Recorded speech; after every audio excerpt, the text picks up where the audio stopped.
Aqui é da mesma forma. Pronto, Bom, já está gravando, né? Então, deixa eu ver se vai dar certo. Depois da minha experiência no outro dia, com o problema de áudio, fui estudar isso e eu acho que consegui resolver.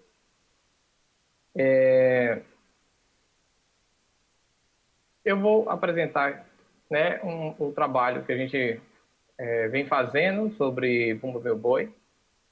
E, na verdade, é um trabalho que partiu de uma pesquisa de mestrado da Ana Débora Pereira de Barros, que ela está aqui na sala junto com a gente, né? E desse trabalho, a gente conseguiu fazer um livro, que, na minha opinião, foi muito legal, a experiência foi muito bacana. Eu não sei se dá para ver. Aqui, estou mostrando aqui, pronto. Né, ele chama o Ho Ho, Bumba Meu Boi na Escola. É um livro didático, com muitas atividades, com muita informação sobre o Bumba Meu Boi, né, com a parte não só da musical, mas histórica, a parte de dança. Então, vou falar um pouco sobre isso, né, esse trabalho que a gente vem fazendo. É uma pesquisa que a gente fez ela, já replicamos ela 3 vezes, né? E montamos esse livro, montamos uma oficina que a gente tem rodado, né, apresentado esse trabalho em congressos aqui no Brasil e também fora do Brasil. Então, eu vou falar um pouco sobre isso, certo? Vamos lá. Eu vou, primeiramente, mostrar esse teaser aqui. Eu sou guerreiro, eu sou valente, eu venho de São João,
Bom, então esse é o teaser do nosso livro, né? O conteúdo que está dentro dele, a gente traz um pouco de cada coisa, né? Traz a parte histórica, especificamente musical de dança de 3 sotaques, a proposta para desenvolver isso em sala de aula e também a forma de adaptação do material, né? Nem todo lugar do Brasil a gente teria acesso aos instrumentos típicos do Bumba Meu Boi.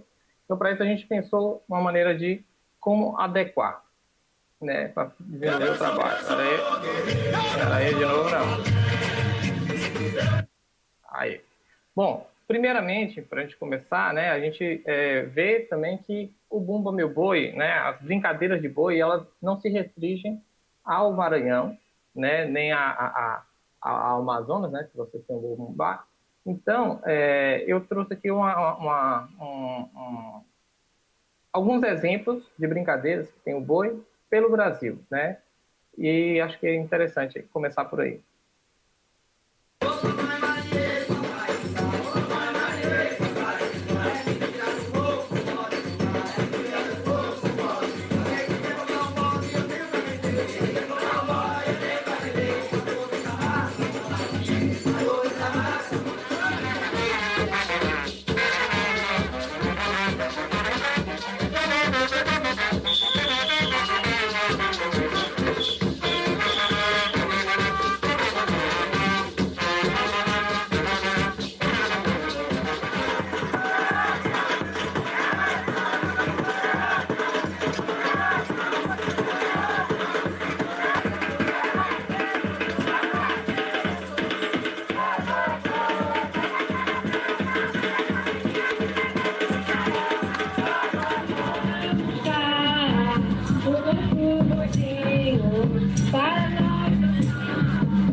Bom, então, aí são alguns exemplos, né, de brincadeira de boi que tem aqui no Brasil, né? E para começar a apresentação, a gente primeiro precisa entender um pouco o percurso histórico do Bumba Meu Boi no Maranhão, né?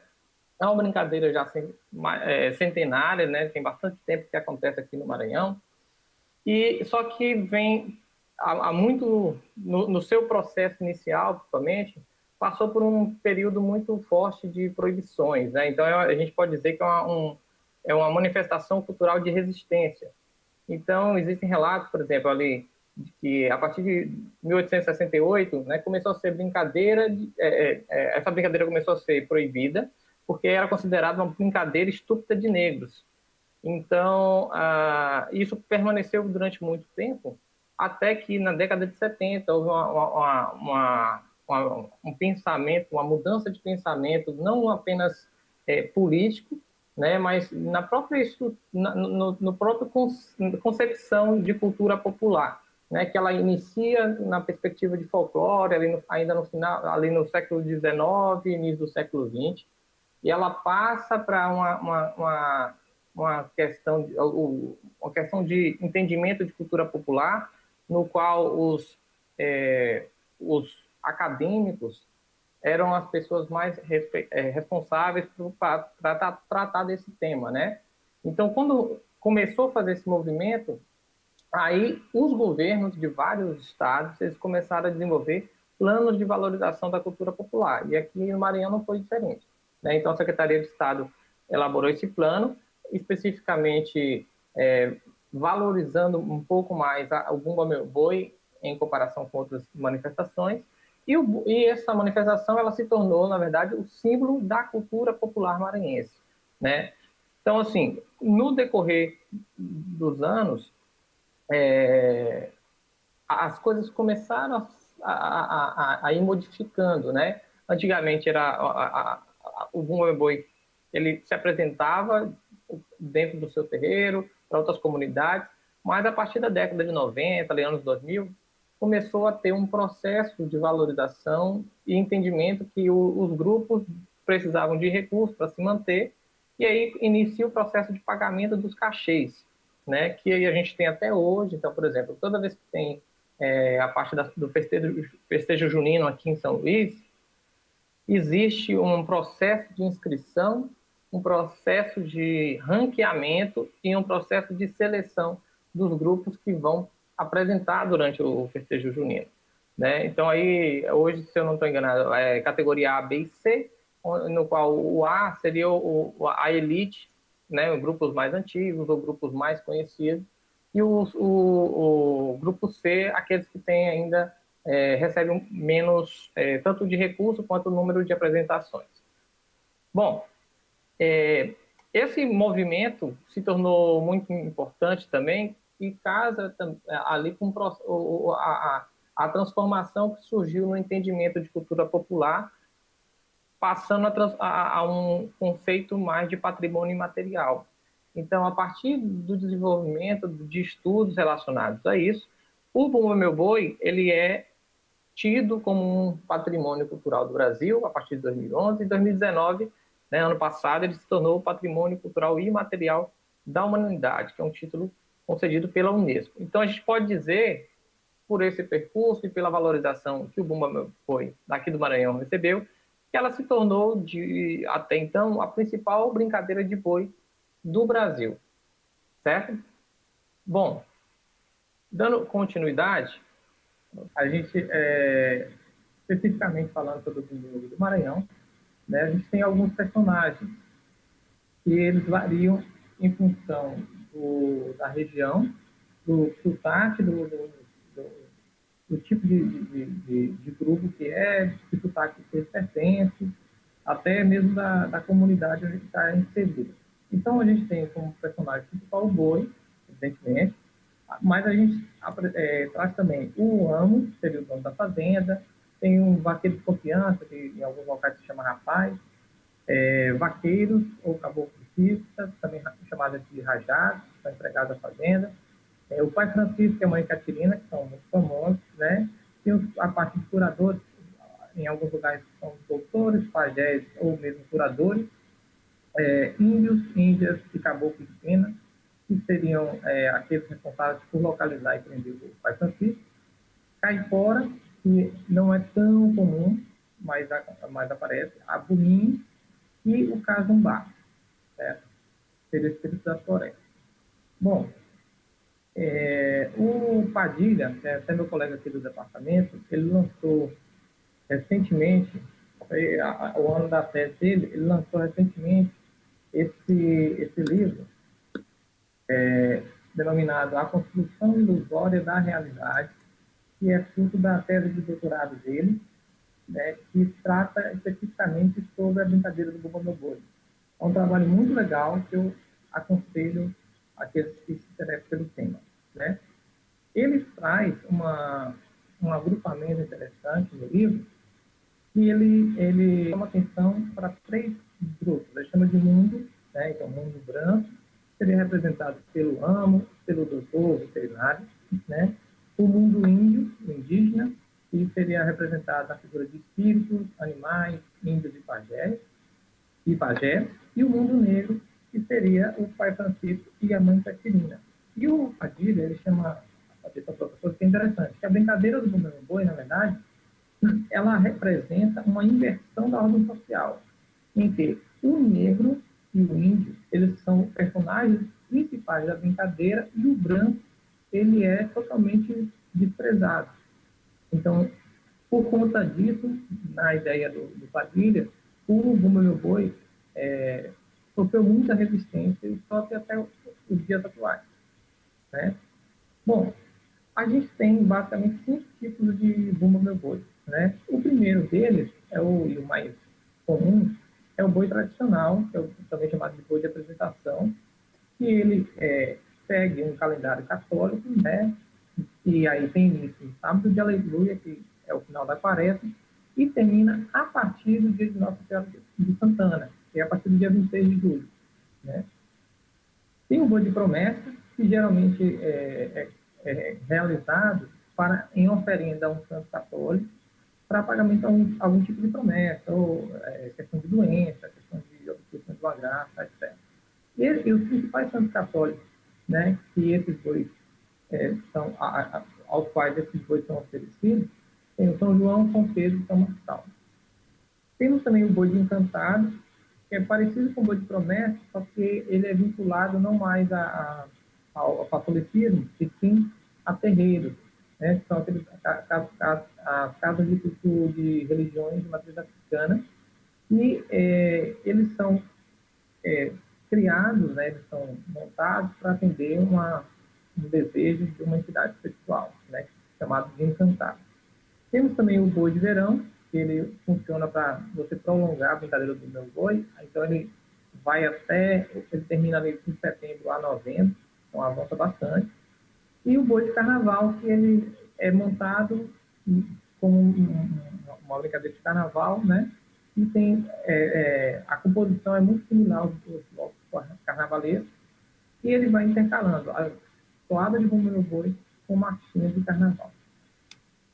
Bom, com relação ao ciclo junino, nós temos o primeiro momento, que é o momento de treino, né? Ele ocorre já durante a quaresma, serve para o grupo selecionar qual seria o repertório, né, as toadas que seriam cantadas e trabalhadas durante a temporada. Tem também a definição das funções de cada integrante do grupo, né, e outras funções como busca, por exemplo, de patrocínio para custeio de instrumentos, roupa, etc. O segundo momento é um ensaio, e ele tem início ali no sábado de aleluia, e ele termina na semana anterior ao batismo do boi, né? Então, ele serve para a elaboração e execução dos arranjos musicais, né? Então, é a partir dos ensaios, do treinamento daqueles arranjos que foram criados. Para o grupo que não toca, né? Seria o momento de aprender as torradas e as coreografias, e também a parte da ensinação da comédia do Bumbum. O terceiro momento importante é a parte do batismo, que geralmente é uma festa muito grande, ocorre na maioria dos casos ali em 13 de junho, que é o dia de Santo Antônio, né? E é um momento muito festivo, que é regado a ladainhas em latim, canto católico, né? Em que o boi ele passa de pagão a algo batizado, né? A um animal batizado. E ocorre a troca do couro. Então, esse couro novo é colocado e ele permanece até o batismo do ano seguinte, né? Então, o padre, ele, na hora do batismo, assim como é feito com nós, seres humanos, né, na Igreja Católica, nesse momento ele dá a bênção e a proteção de São João para que o boi possa sair do seu terreiro e fazer apresentações fora dali, né? O quarto momento efetivamente as brincadeiras e as apresentações, né? Em que o boi, né, e o grupo, ele vai para fora do terreiro, nesse momento ele faz apresentações tanto em ambientes públicos quanto em particulares, né, festas privadas. Existe também, que é muito comum, um boi apresentar no terreiro de outro grupo, que ocorre com muita frequência. E esse período vai do batismo até mais ou menos 30 de junho, que é a data de São Marçal, né? Claro que, como eu falei antes, tem grupo que avança esse período, avançando para mês de julho, agosto, etc. Até o último estágio, que seria a morte do boi. É quando o boi retorna ao terreiro, aí ali existe uma grande festa, ele dança, né, ele se apresenta pela última vez e vem representar o encerramento da temporada, né? Então, encerra todas as atividades do grupo. E aí, nesse momento, existe uma cerimônia muito bonita de compartilhamento de vinhos, que representaria o santo do boi, né? E o agradecimento aos santos, né, que protegeram durante toda a temporada. Bom, e aí eu trago para vocês aqui um exemplo, né, do enredo de comédia, né, do texto, também chamado, muito conhecido como Alto do Fundo do Meu Boi, né? Então eu vou ler para vocês aqui rapidamente. Era uma vez um homem chamado Francisco, também chamado Pai Francisco, homem honesto e pacato, embora um tanto grotesco e caricato, cuidando de um boi de propriedade de um certo senhor. Chico era casado com Catirina. Um dia, Chico, estou com desejo.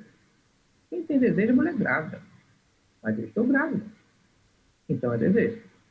Mas não é o que eu estou dizendo. E é desejo de quem, mulher? Desejo da língua do boi barroso. Diante de tal situação, Chico, embora assustado, não hesitava. Atirava no boi, cortava-lhe a língua, satisfazia o desejo de Catirina e, com a mulher, fugia da fazenda. Dando pela falta do boi e pela ausência de Chico, o amo chamava os índios e lhes ordenava que procurassem por Pai Francisco, pelo boi, e os trouxessem de volta à fazenda. Os índios saíam e logo encontraram o fugitivo. Chico, no entanto, reagia e os índios reclamavam. Amo, Chico me atirou. Eu pulei para trás, tiro não pegou. Chico esbravejava. Eu sou nego duro, duro, morador dos arraiais. Queimo no seco, queimo no inverno. Nunca deixo de queimar. Tenho espingarda velha, que pesa 3.500 quintais, e vou lá com 5 ou 6 caboclos reais. Mas Chico acabava capturado, sendo levado pelos índios até a presença do amo, juntamente com Catirina e com o cadáver do boi. Imediatamente era chamado o curador, que, logo após constatar a morte, cantava: quem matou este boi? Boi de fama, boi de peso. É, pai Francisco, foi tu. Amo, cheire a boca do boi. E Chico, o cheiro. Chico, porém, reagia: se alguém me conheceu, já se viu que tu não foi. Não sou homem para essas coisas de cheirar um boi. Indignado até a recusa, o amo mandava que batesse em Chico. Catirina tentava intervir, mas era ameaçada de ser surrada também. Depois de apanhar, pai Francisco acabava por confessar, por furto e por admitir a ideia de colaborar no tratamento do boi. A cena, então, era do pajé. Cantava e dançava até que seus trabalhos surtiam efeito e o boi ressuscitava, dando um grande urro como sinal. Urrou, urrou, urrou que ouvi.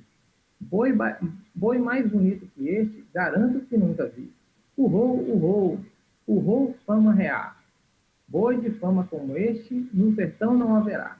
Era o perdão de Chico, era a cantoria, era a fé. Bom, esse aí é um exemplo, né, da parte da comédia, bem resumida. Cada grupo ele vai adequando essa história, né, esse enredo, a partir dos interesses, da experiência, enfim. Então, vai se criando ali outros diálogos, ou, em alguns casos, eles são mais contidos no sentido de tempo, então, eles desenvolvem ali em 10, 15 minutos, outros eles são mais prolongados, depende muito de cada grupo, certo? Bom, entrando aqui na parte da música, a gente vai ter uma estrutura bem interessante, mas também que varia de grupo para grupo. Algo que é muito característico, né, não tanto em alguns grupos do sotaque de orquestra, que eu vou falar um pouco mais à frente, seria a parte do recitativo. O que é isso? O amo, né, o cantador, ele canta sozinho a toada, de uma forma mais, sem estar preso a um tempo. Então, o tempo é bastante fluido, geralmente lento, mais lento do que a toada, e totalmente livre, né? Durante a brincadeira, existe uma alternância do canto. Ora é o amo cantando só, o cantador fazendo solo, ora é o grupo entrando como tutti, né? E fazendo esse revezamento das letras. O amo, ele, em praticamente todos os grupos, ele impõe um maracá maior do que os demais, né? E que vai servir como se fosse um instrumento de regência. Então, a partir dele, se dá o andamento da toada, né? Se é mais rápido, se é mais lento. E também o amo usa, em geral, um apito, que marca o início e o fim de cada toada, né? Com relação às vozes, a gente tem sotaques que, em geral, o cântico é uníssono, então, por exemplo, o sotaque da ilha e orquestra, e outros ocorre divisão de vozes, geralmente terça, quarta, que seria Pindaré, Costa de Mão e Zabumba, tá? Com relação à temática, a gente tem uma ampla variedade de temas, então ele vai de cotidiano, política, amizade, amor, e até algumas que eu acho bem interessantes, que é a toada de provocação, chamada de toada de pique. Aí eu trouxe um exemplo aqui para mostrar para vocês. Espero que vocês tenham. Professor sem diploma, sai da moita, vem pra cá. Tu não sabes pra ti, quanto mais pra ensinar. Professor sem diploma, sai da moita, vem pra cá. Tu não sabes pra ti, quanto mais pra ensinar. Eu não vejo a diferença das tuas toadas pra dele. Cada vez que tu insiste, entra na taga tu ele. Tu ensina o que não presta, ele canta tudo errado. O valor que vocês dois é menos que eu vintém furado. Aqui está na verdade, vocês sabem que eu sou. Tenho personalidade entoada que eu mostro meu valor. Artista na verdade, vocês sabem que eu sou. Tenho personalidade entoada que eu mostro meu valor. Bom, esse aí é uma toada de pique, né, composta pelo grande Humberto do Maracanã, e está no sotaque que a gente chama de sotaque da ilha, o sotaque de matraca, certo? Então ele fez essa toada direcionado a um grande adversário no boi, assim, aqui que a gente tem em São Luís, que é uma rivalidade entre o boi de Maracanã e o boi da Maioba, né? Feito para o cantador do boi da Maioba. Bom, e lógico, na toada de pique, o Humberto fez brincando, provocando o adversário, e o adversário também faz provocando ele. Então, é uma guerra saudável, digamos assim. Bom, o boi, em geral, ele tem um itinerário marcado por 6 momentos, né? Porém, isso varia muito em função do grupo, em função do contexto que está inserido e em função do tipo de apresentação. Por exemplo, se você vai assistir uma apresentação do Boi de Maracanã, que eu acabei de dizer, no terreiro dele, então ali ele começa a apresentação, por exemplo, 10 da noite e vai terminar a brincadeira 6, 7 da manhã. Então, dá tempo para ter toada, ter a encenação da comédia, ter tudo, né? Então, você tem uma experiência mais completa do que seria uma brincadeira do boi. Mas, como aqui a parte, talvez, turística de maior força é o período junino, a secretaria e até shoppings, empresas privadas, eles organizam determinados arraiais. Então, geralmente, cada grupo roda, né, vai a vários arraiais durante uma noite, e em cada arraial tem ali entre 40 minutos a 1 hora para fazer uma apresentação. Então, provavelmente, a pessoa, por exemplo, se alguém sai de Manaus ou de qualquer local e vem visitar São Luís, esperando esse itinerário, e chega numa apresentação de shopping, por exemplo, vai ver que não acontece da forma que eu vou dizer aqui agora, tá?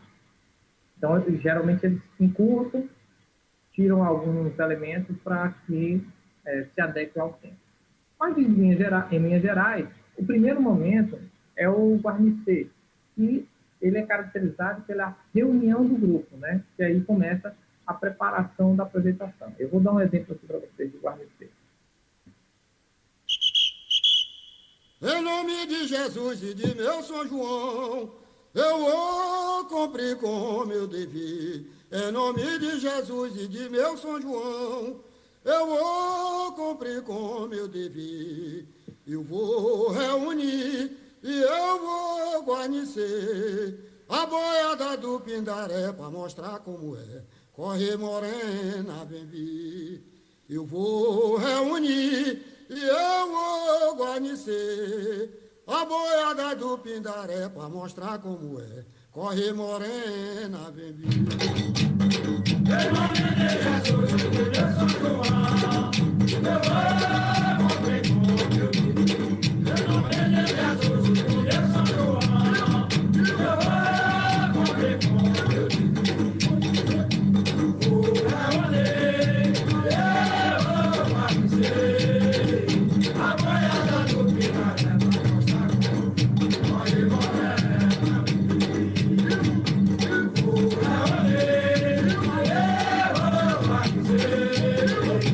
a boiada do Pindaré para mostrar como corre morena. Bom, esse foi o guarnecer, né? Que é o momento de reunião do grupo. Vocês estão conseguindo ouvir o áudio corretamente?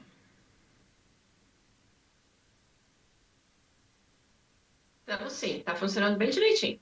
Perfeito. Se tiver qualquer coisa, me avisa, tá? Depois Não, da tá bom, última tá tranquilo. terça-feira. Bom, então vamos lá. O segundo momento é o lavai, que é o momento em que o amo, principalmente, avisa para o dono da casa, o dono do terreiro, ou para o público em si, que o grupo está pronto, né? Se reuniu, deu as orientações, organizou, e agora ele está pronto para começar a brincadeira, certo? Então, esse é um exemplo para vocês. Lá vai o meu lindo batalhão. Lá vai o meu lindo batalhão. Deus e Nossa Senhora me dá boa proteção. Só para não perder a rima, para me passar por cima, não é preciso avião. Desde Nossa Senhora me dê boa proteção. Só para não perder a rima, para me passar por cima, não é preciso avião. Lá vai, o meu lindo batalhão. Lá vai, o meu lindo batalhão. Desde Nossa Senhora me dê boa proteção. Só para não perder a rima, para me passar por cima, não é preciso avião. Desde Nossa Senhora me dê boa proteção. Só pra não perder a rima, pra me passar por cima, não é preciso avião. Bom, então esse foi o Lavai, né? Isso foi uma toada do sotaque da bunda, né? Do Leonardo, muito famoso aqui em São Luís. O terceiro momento do itinerário, eu cheguei ao licença, né? E aí o grupo começa a brincadeira, mas antes de entrar, né, para saudar o público e para saudar as pessoas, ele tem que pedir licença para o dono da casa, o dono do terreiro, para poder brincar.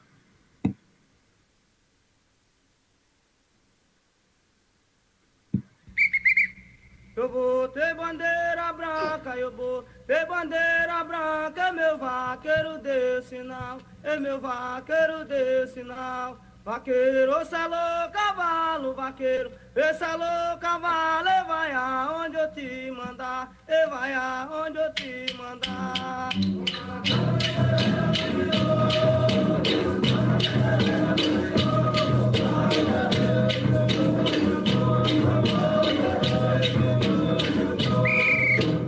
Vai saber dos donos da casa, saber dos donos da casa, se meu boi pode brincar, ou se meu boi pode brincar.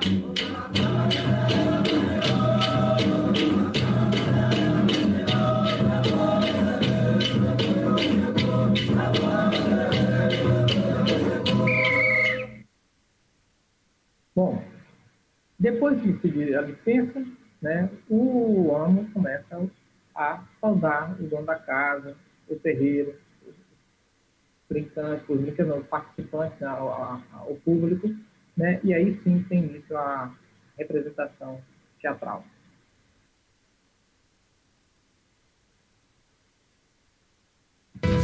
Vou saudar 20 anos do meu batalhão.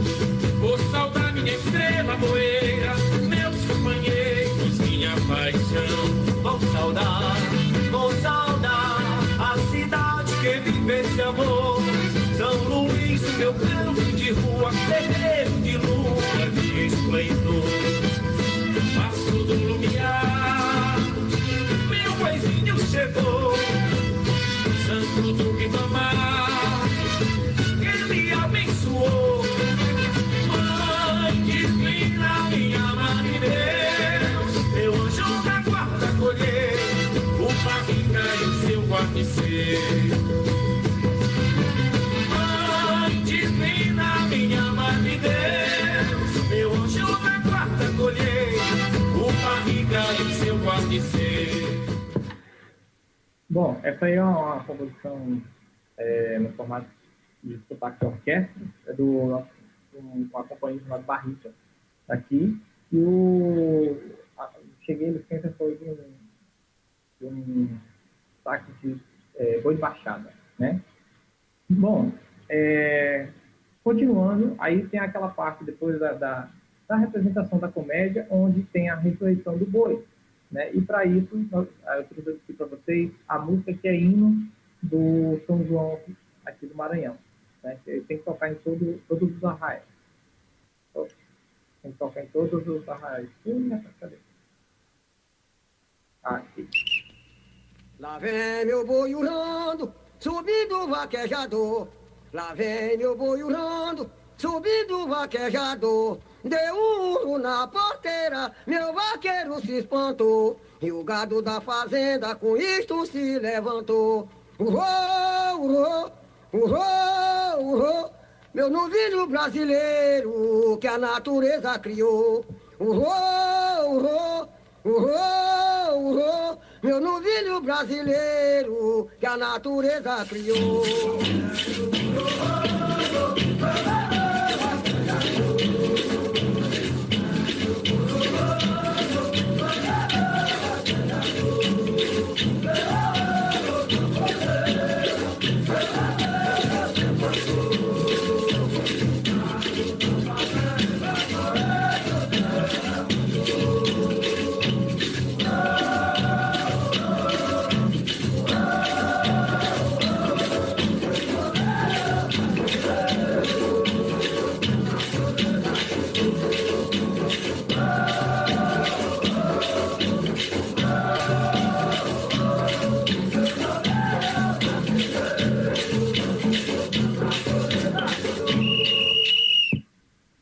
Bom, depois do boi ter ressuscitado, né, tem a parte final do itinerário, que é a despedida, que marca o encerramento da brincadeira.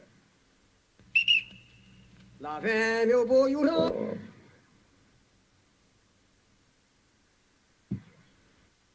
Eu acho que não vai dar para passar ele aqui por conta de...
Bom, sei mais ou menos o boi de Leonardo, que é a despedida.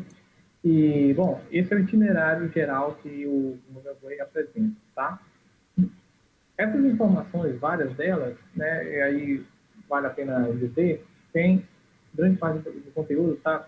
Dito aqui no livro, que foi produzido pelo IFAM, é um livro muito legal. O nome é Bumba Meu Boi, Som e Movimento, né? É um livro muito interessante, que traz tanto a parte musical, quanto a parte da dança, traz muita informação interessante, né? E como é do IFAM, provavelmente está disponível em todo o Brasil, procurando a instituição mais próxima, eles devem dar alguma informação sobre isso. Bom, continuando, a gente entra já agora no sotaque, né? O que eu vou dizer é uma visão, digamos assim, o mais organizado possível na atualidade, mas não quer dizer que é restrito, né? Que é só isso que diz, né? Vários autores organizam os grupos, digamos assim, em 5 tipos de sotaque, né? Temos o sotaque de costa de mão, ou também chamado cururupu, né? Porque, por conta dessa, por ter sua origem nessa cidade, que está lá na Baixada Maranhense. Ele é um grupo de característica africana. Então, a característica da indumentária dele, a estética, até a parte de instrumentação, é muito próprio da cultura africana. Então, a gente vai ver uma indumentária, né, um pouco mais rústica. Você vai ver instrumentos, geralmente confeccionados a couro. né? No corta de mão, eles usam um pandeiro, e esse pandeiro, sim, hoje em dia já é utilizado um pandeiro de pele sintética, né? Mas, eles, em geral, os grupos africanos têm essa característica similar. O segundo sotaque importante é o Pindaré ou Baixada, né? Tem origem na cidade de Pindaré e também faz parte do bloco do grupo africano. O terceiro africano é o Zabumba ou Guimarães, que é o último áudio que a gente ouviu, né? Foi originário em Guimarães. O quarto é chamado sotaque da ilha ou matraca, pode ver as duas nomenclaturas, né? Originário daqui, São Luís, e já é um grupo mais indígena, né? Então tem uma maior valorização de penas, né? Então, é mais exuberante. A gente vai ver lá na frente alguma questão de personagens, vão poder notar a diferença disso. E, por último, o orquestra, que é o sotaque mais recente, né, mais novo. Também ele tem a nomenclatura de orquestra, o munim, tem origem no munim, mas existe uma diferença interessante entre o sotaque de orquestra, que é feito na região do munim.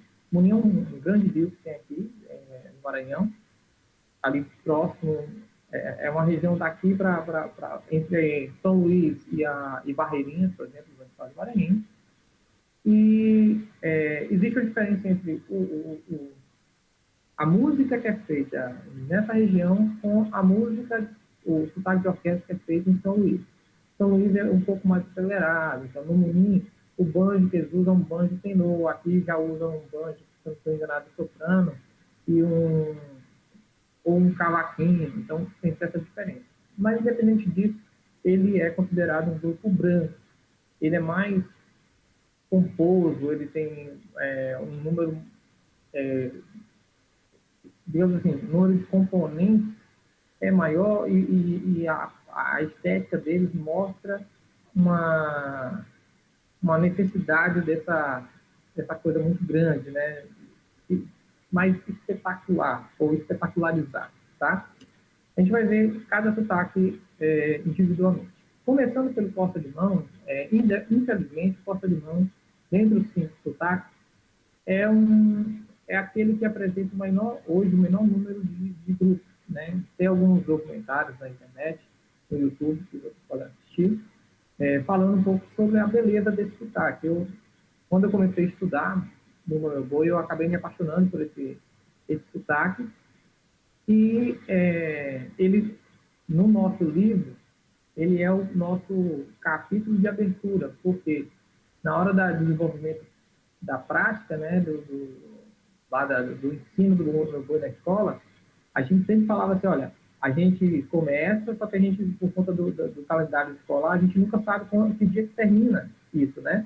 Então, dentro da experiência que a gente teve, surgiam outras atividades durante o calendário acadêmico, né, da escola, e aí não dava para a gente chegar e apresentar ensinar todos os sotaques dos alunos. Mas aí, uma definição que eu e a Ana Débora, nós chegamos a esse combinado, que o primeiro sotaque a ser ensinado deveria ser o Costa de Mão, por conta disso, né? Porque ele precisa ser valorizado, tem que aparecer mais. E aí, algumas pessoas são muito importantes. Então, para vocês aqui, 3 de vários outros que existem, né? Por exemplo, o Umbelino Pimenta, ele é o amo lá do boi da Sociedade de Cururupu, que é um grupo que tem sua origem em Cururupu, mas ele está radicado aqui em São Luís. É o único grupo de Costa de Mão que é daqui da grande ilha, digamos assim, né? Tem o seu Mano, que ele é amo e cantador do Boi Rama Santa, e tem o Eliezer Martins, do Boi de Brilho da Sociedade, que infelizmente já faleceu, né? O Eliezer, o filho dele, é quem comanda hoje a brincadeira. Sobre os personagens, são basicamente 3, né? É o Rajado, que é o caboclo, que chama Caboclo Fita, né? Que vocês vão ver, um chapéulão, assim, no formato de cone, com fitas que vão até o pé, né? O calcanhar, sempre muito colorido. E todos eles tocam pandeiros, né? A gente vai ver no próximo slide sobre os instrumentos, tá? Movimentos mais contidos, não tem uma dança muito exuberante, digamos assim. O segundo grupo de personagens é o vaqueiro campeador. Eles eles impunham esse, né, segura esse ferrão, que representa aquele ferrão de tocar o gado, né? E esses sim têm movimentos bastante interessantes e são responsáveis pela coreografia, digamos assim, que a gente pode dizer, da coreografia desse sotaque, tá? Terceiro grupo de personagens são as índias tapuias, né? E aí você vai ver a estética deles, né, do grupo africano. É um grupo mais comparado com os demais, mais restrito em questões econômicas. A gente vai notar isso com relação aos demais. Bom, com relação aos instrumentos, nós temos 3 instrumentos que comandam esse sotaque. O primeiro deles, e o mais importante, é o pandeiro, e o nome do sotaque, ele vem justamente disso. É o único grupo que toca com as costas da mão, né? Existe não sei se é uma história, se é uma lenda, a gente nunca sabe ao certo, de que os escravos, eles iam para a lavoura, né, e trabalhavam o dia inteiro, e calejava muita mão, machucava muita mão, às vezes chegava com a mão toda sangrando, né, e queriam ainda assim fazer a brincadeira. E como não conseguiam tocar com a palma da mão, como a gente vai ver em outros sotaques, eles viravam a mão para conseguir executar o toque e conseguir trabalhar e brincar durante a noite, né? Os pandeiros, esse aí, por exemplo, é muito semelhante àquela caixa de bateria, né? Ele pode, os mais usados são a caixa de bateria ou o tarol, e às vezes também tem até pandeiro convencional, pandeiro de couro ou de pedra sintética, né? Esse pandeiro que tem pandeirola de samba, por exemplo, que é muito utilizado. Em alguns grupos, eu vi isso em muito poucos grupos, tem a presença de uma, não seria uma zabumba igual o grupo de zabumba tem, mas é como se fosse um pandeirão, que a gente vai ver mais à frente, mas tocado com uma baqueta, né? Então, seriam esses tipos de pandeiro que tem no sotaque costa de mão. Um segundo instrumento muito característico é o tambor onça. E esse tambor onça, ele se parece estruturalmente a cuíca, né? Ele tem um bico para puxar, mas tem existe uma diferença sonora absurda. Então, estruturalmente parece, mas não é, né? E ele pode variar de tamanho em função do grupo. Por exemplo, o Brilho da Sociedade, ele usa um tambor onça, se eu não estou enganado, de 18 polegadas, que é bem grande, e sai um grave muito forte, né? Outros usam de 14, já até de 12 polegadas. O terceiro instrumento muito característico são os maracás, né, que também são tocados pelos caboclos de fita. O caboclo de fita toca tanto os pandeiros quanto o maracá, né? Esse maracá, ele tem esse formato de balão tipo balão São João, né? Geralmente é um material como zinco, né? E é um maracá mais grave, não é tão agudo, não. Bom, chegamos ao segundo, que é o sotaque de Pindaré, também chamado de sotaque da Baixada, né? Aqui eu trouxe para vocês alguns métodos importantes, e a música que a gente ouviu do Rou, né, que é do Coxinho. Ele era do Boi de Pindaré, né, e compôs essa música. É um dos personagens mais conhecidos aqui do Bumbo Meu Boi. E temos aqui Zé Olinho, do Boi Lido de Santa Fé, né, um boi aqui de São Luís, e o Mestre Apolônio de Melo, do Boi da Floresta, também São Luís. Como os personagens do sotaque de Pindaré, a gente tem a Índia, né, e aí, mais uma vez, chamando a atenção para a questão da vinculação ao grupo negro, você vai ver uma pena de ema, né? Eles usam uma blusinha branca por baixo, né? Para não aparecer o corpo das mulheres, né? E usam um cocar também. O índio, ele traz a estética muito daquele índio americano, né? Que a gente vê dos filmes de faroeste e tal. Então, tem esse cocar absolutamente lindo, que tem geralmente uma imagem entre a cabeça e as penas, que é bem legal, assim, a parte da dança. E todos eles carregam uma lança, né? O terceiro personagem, e aí a gente tem um certo carinho com ele, porque é muito bonito ver o quão difícil é executar o passo que eles fazem e quão complicado é equilibrar esse chapéu que tem na cabeça deles, que é o baiante, também é o caboclo de pico, do sotaque de Pindaré, né? E, para terminar, um personagem que só tem nesse sotaque, que é o Cazumbá, né? O Cazumbá também tem carrega não é nem um chapéu, um monumento na cabeça. Todos eles usam máscaras, né? Usam também como se fosse uma tábua, assim, na região da lombar, para dar um certo caráter cômico ao personagem, né? É muito famoso aqui também. Bom, os instrumentos do Sotaque de Pindaré são 3, né? A gente tem o maracá, que é bem diferente do maracá do grupo anterior, do sotaque anterior.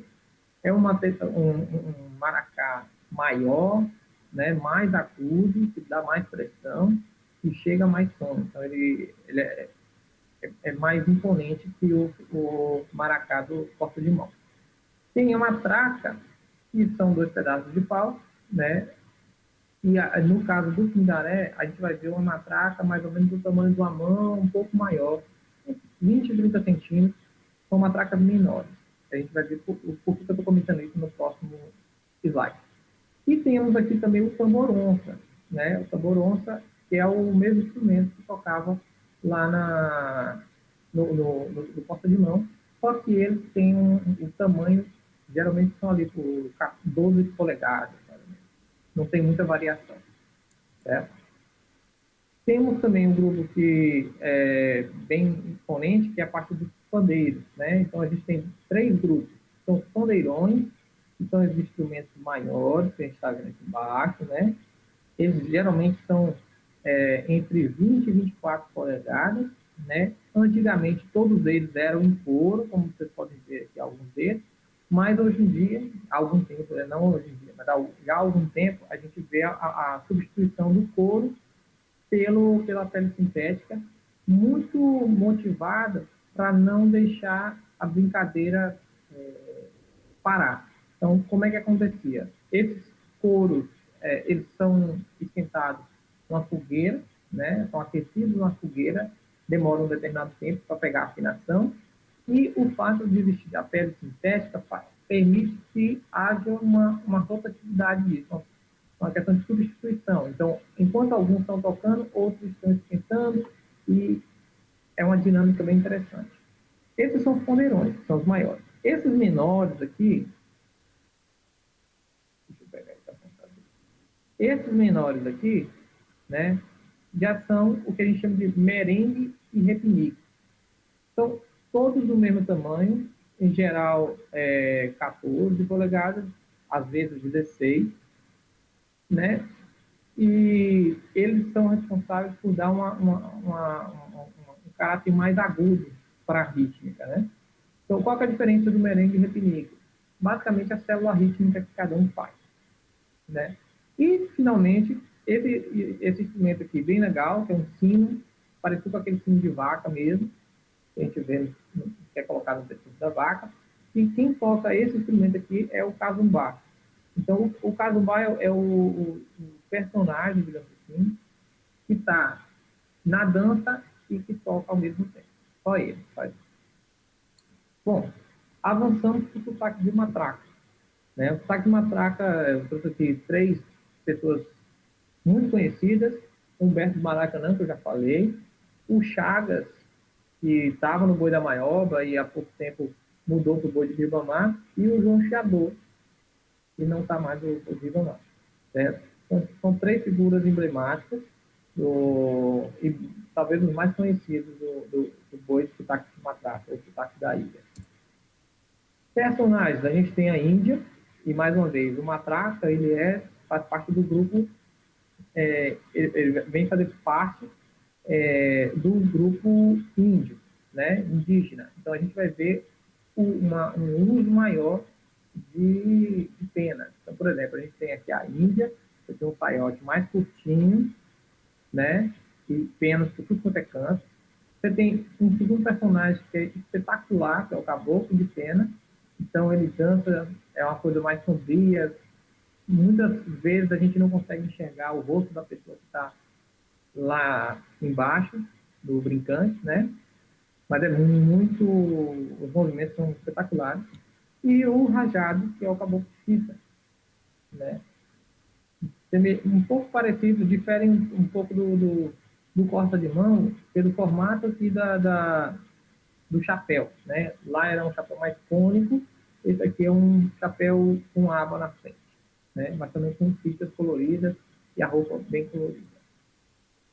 Sobre instrumentos, a gente tem o maracá, né? E aí o maracá, quem usa, quem fica com ele é só o cantador, que vai ditar a rítmica do sotaque, né?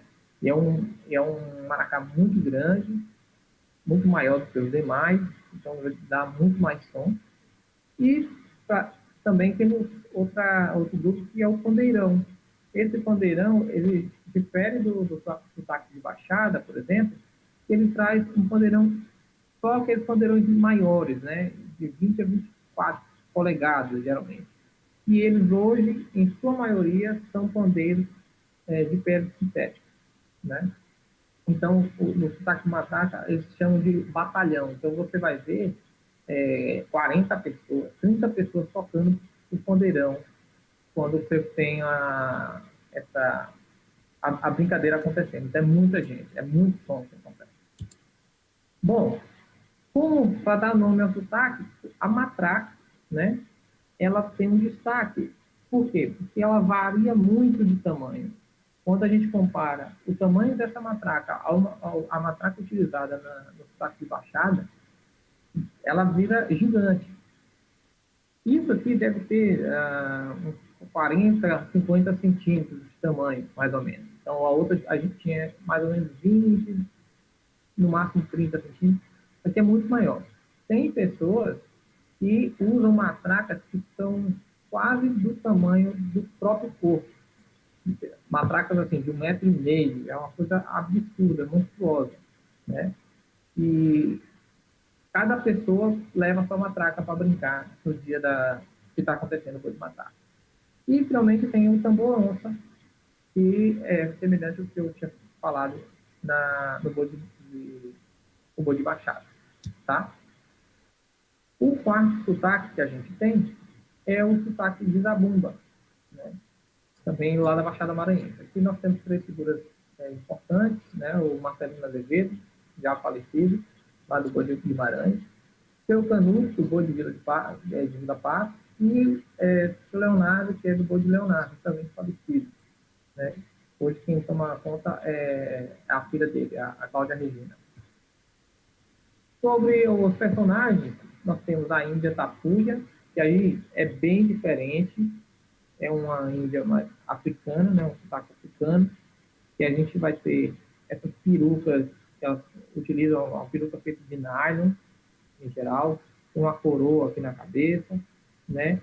Tem uma preocupação em não mostrar tanto o corpo também, assim como a gente viu no sotaque abaixado, né? E são digamos assim, as responsáveis pelos passos. Também temos o rajado, que apresenta alguma semelhança com os outros grupos, por conta das fitas coloridas, que vão até na canela, mais ou menos, mas eles usam um chapéu enorme, né, bem largo, e também dificulta a visualização do rosto de quem está embaixo, né? Alguns deles são responsáveis por cantar as toadas, ou fazer o coro durante as apresentações. Temos o vaqueiro campeador, que, assim como o primeiro grupo, né, o primeiro sotaque, que era porta de mão, esse vaqueiro ele também utiliza uma lança, né, utiliza chapéu. A indumentária é muito parecida com o primeiro grupo, né? Você tem uma calça que é coberta por uma proteção aqui da canela, é uma proteção muito utilizada, que se assemelha ao que os vaqueiros usam para, por exemplo, entrar e pegar um gado que embrenha na mata e tal. Então, é para representar isso. Bom, com relação aos instrumentos, nós temos aqui o maracá, né? Às vezes, um pouco parecido com o do maracá do sotaque de matraca. Nós temos o pandeirito, que são pandeiros pequenos, acho que de 10 polegadas, mais ou menos. A maioria deles é feito de couro, poucos são feitos de pele sintética, por conta da necessidade, né, do grande número de apresentações que cada grupo possui. E o instrumento que dá nome ao sotaque, que é a zabumba. Então, são zabumbas grandes que são colocadas em suporte, né? Ninguém toca só lá na mão, é tocar no suporte, e elas são responsáveis por dar a rítmica, né? O peso do grave durante a brincadeira. Também a gente vê é como se fosse uma zabumba mais longa. Eles chamam tudo de zabumba, né? Não difere, como se fosse um bumbo, né? Deitado. Eles também utilizam ali, certo? Bom, o último sotaque é o sotaque de orquestra. Aqui alguns personagens importantes. A Concita Braga, que é talvez a principal líder, principal ama de grupo de Meu Boi no Maranhão, a mais conhecida. Ela é ama do boi de Nina Rodrigues, que é um grupo que, apesar de receber o nome Nina Rodrigues, que é uma cidade daqui do interior, mas é um grupo que está situado aqui mesmo em São Luís há bastante tempo. Tem o seu Donato, que é ama do boi de Axixá, que é talvez o boi mais, do sotaque de orquestra mais antigo que tem, ou um dos mais antigos que tem, e o Lobato do boi de morro, que também é o cantador de lá. Os personagens, a gente começa aqui com o índio e a Índia. Então, como eu falei, é um grupo de etnia branca. Então, você vai ver uma maior valorização do corpo. Então, as índias, elas usam roupas que deixam o corpo delas mais exposto, né? Os índios também, então, tem uma preferência por homens musculosos, mulheres atléticas, né, de corpo estrutural, diferente com os outros grupos que não têm essa necessidade. Então, é um processo, não vou entrar no mérito aqui, mas é um processo muito característico do que a gente chama de espetacularização da cultura, né? Então, esse é um sotaque que busca elementos para chamar a atenção de um público, né, e se tornar, evidentemente, mais conhecido e talvez mais comercial. Além disso, nós temos o vaqueiro rajado, né, e o vaqueiro campeador. Ambos apresentam uma indumentária muito bonita, muito chamativa, muito imponente, né? O vaqueiro campeador, ele é responsável por tocar. Aqui não vai dar para ver direito, mas, por exemplo, aqui é um maracá. Todos eles tocam e dançam, né? Então, é algo interessante também. E o vaqueiro rajado também é diferente. Ele é mais contido. Assim, como é que fala? O maracá, ele tem pequenas pistas aqui. Mas aqui, no campeador, ele vira faz não um ornamento, mas um elemento a mais da indumentária, né? Então ele faz toda a parte coreográfica com esse instrumento.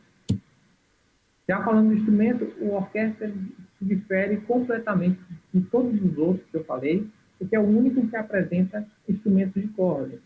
Então vem aqui banjo, violão, contrabaixo, às vezes cavaquinho, né? Então é bem variado. Em alguns casos, de alguns grupos, pequenos grupos, um pequeno número de grupos, aparece teclado também, às vezes, um sintetizador, mas não é muito comum, né?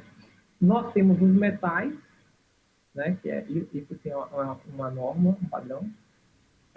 E aí geralmente é saxofone, trompete, trombone, né? E a percussão, essa percussão varia demais.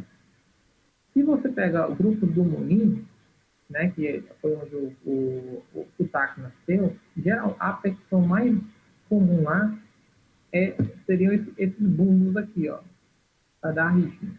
Mas a gente vai ver, por exemplo, nesse grupo, que era o grupo de Nina Rodrigues, que é muito conhecido aqui, até o pandeirão faz parte, né? Na verdade, um set completo de percussão. E, como eu digo, não é muito comum usar prato, carrilhão, essa coisa, não. Isso é mais recente, certo? Mas de percussão a gente tem, geralmente, o maracá com vaqueiros, o bumbo e o tamboronga, né? Esses três são obrigatórios. Agora, vou mostrar para vocês aqui um vídeo exemplificando cada um desses sotaques, tá?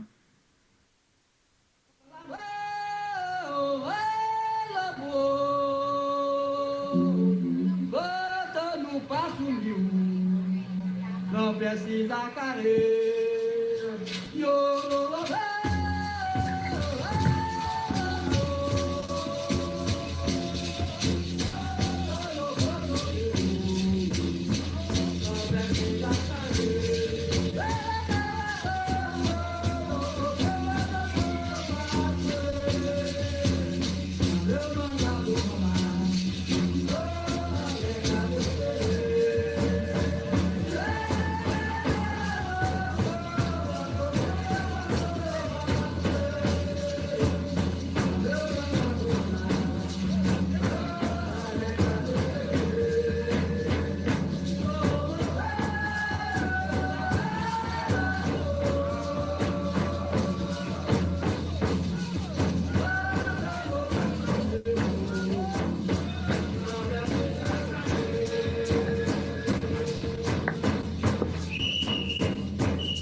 Depois que João casou, nós voltaram no carnaval.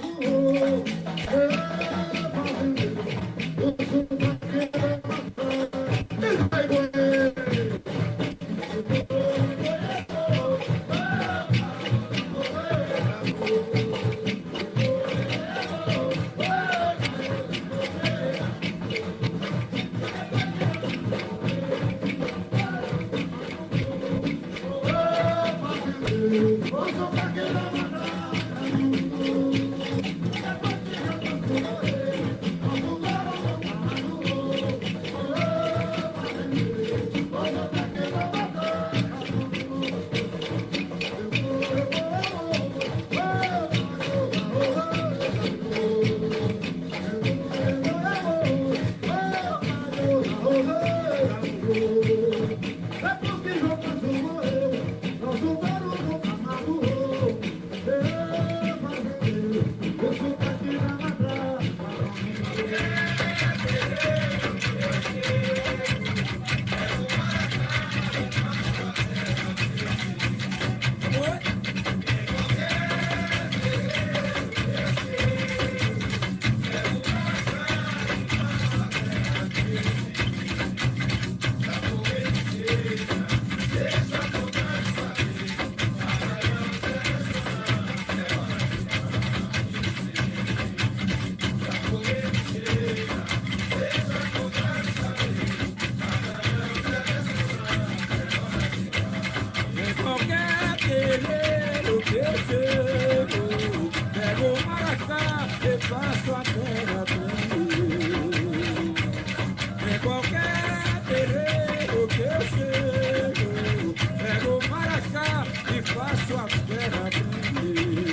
cheira, deixa contrário saber. Batalhão selecionado, é hora de voar. Já comer de cheira, deixa contrário saber. Batalhão selecionado, é hora de voar.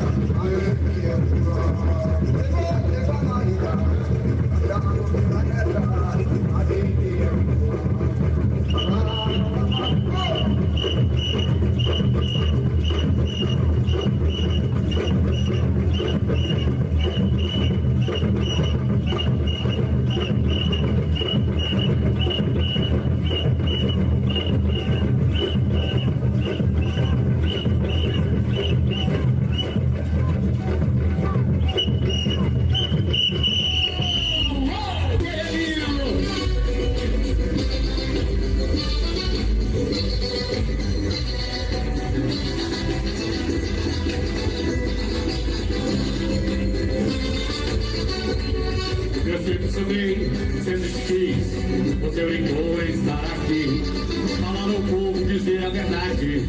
Tenta meu nome e a sou da cidade. Dina, Nina, Edna, foi, Nina, sempre será.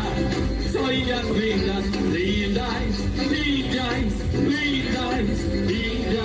Edna, foi, Nina, sempre será. Nasci tão lindo, lindo. Boi mais lindo, esse boi é lindo, Nina, foi, Nina, sempre será. Nina, foi, Nina, sempre será. Pra se vir tão lindo.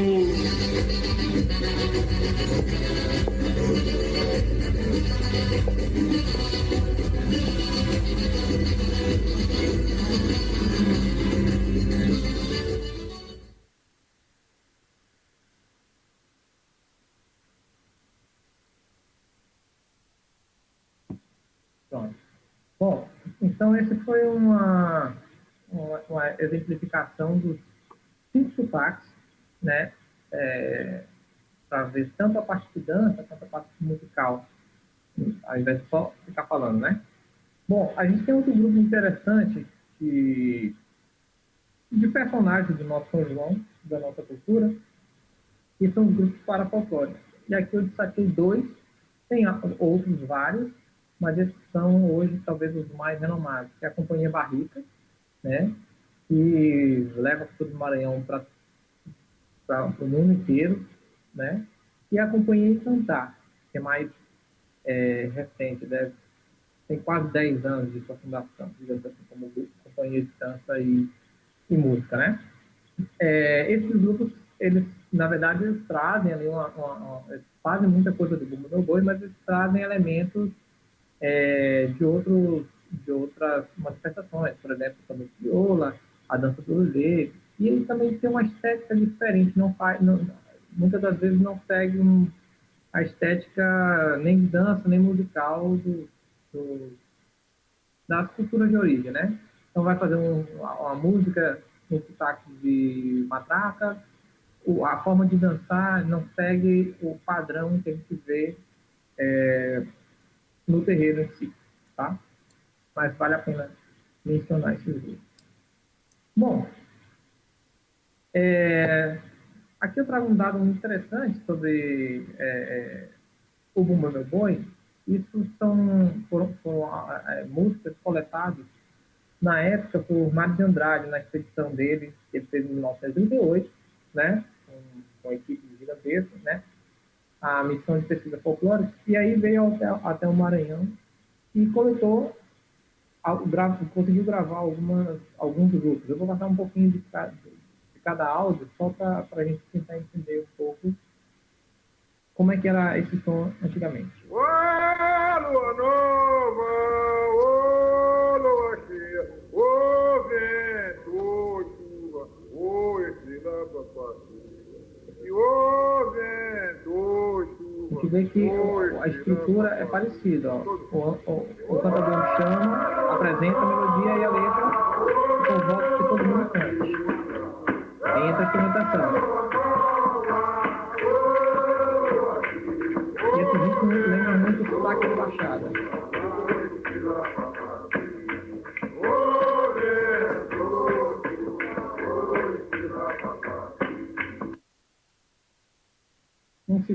aqui. Povo, quando eu morrer, mande logo me enterrar, debaixo das palmeirinhas, onde canto sabiá. Deixo meu nome por escrito, vamos desse lugar, para meus amigos ler, quando de me se lembrar. Para meus amigos ler, quando de me se lembrar. Eu vou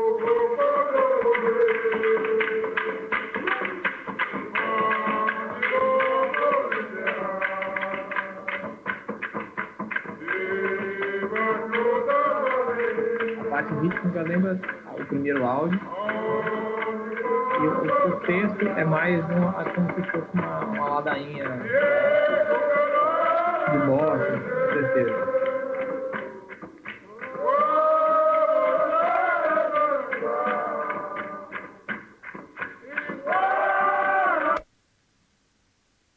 Agora um áudio mais diferente, né? A lumiar é um planeta que clareia o meio do mar. Eu vi de longe teu nome escrito e numa letra para quem sabe digitar. Eu vi de longe teu nome escrito e numa letra para quem sabe digitar. Todos.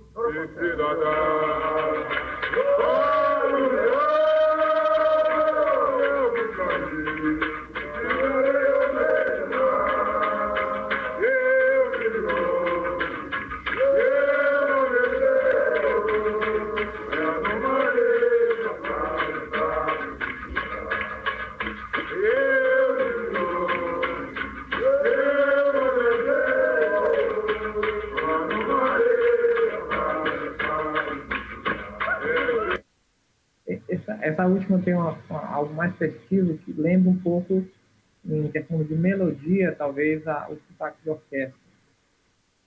E esse aqui...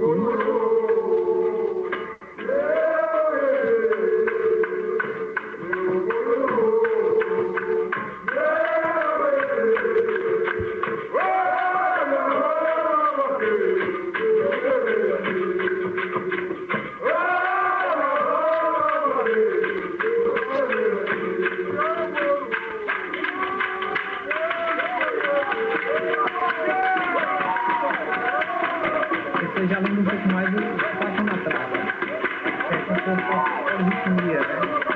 2, 3.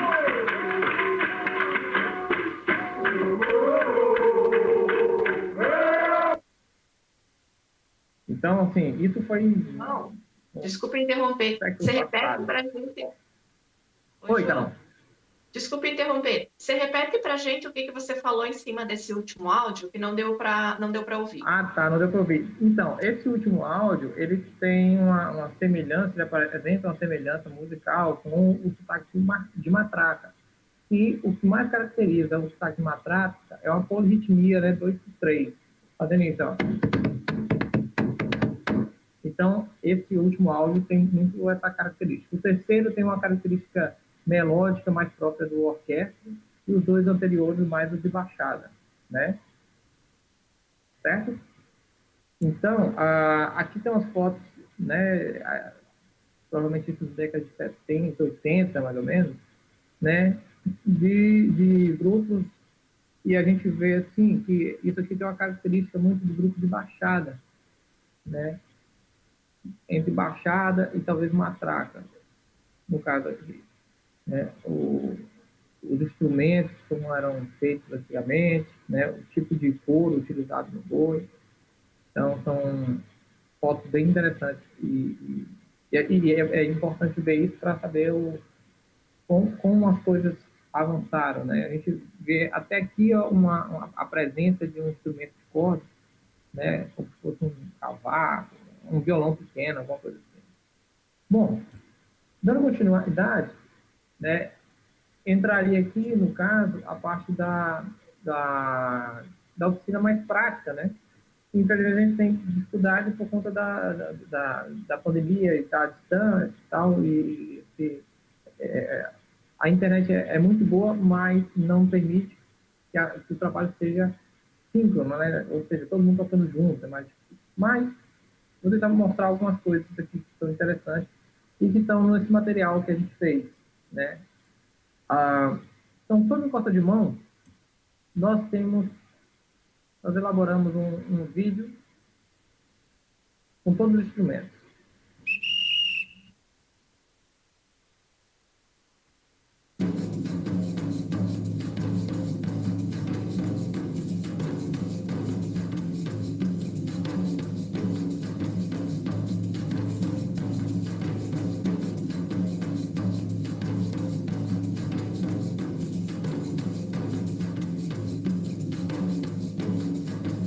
Então, essa é a rítmica do Costa de Mão, quando a gente vai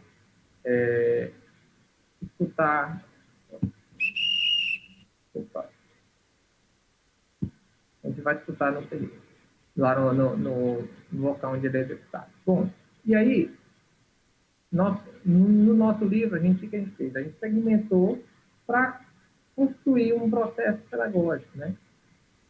Não vai dar tempo de mostrar todos, mas nesse livro a gente aborda o Costa de Mão, o Baixada e o Matraca. E a gente está já trabalhando para sair um outro volume para trabalhar o Zabumba, que é mais complexo ritmicamente, e o Orquestra, que é instrumentalmente mais complexo, né? Que depende aí de um instrumento como violão, cavaco, banjo, metais, etc. Então, a gente vai tentar adaptar isso para a realidade pedagógica que a gente tem, a realidade da escola que a gente tem. Bom, o pandeiro, né, ele faz duas rítmicas, né, que se sobrepõem. A primeira é só isso.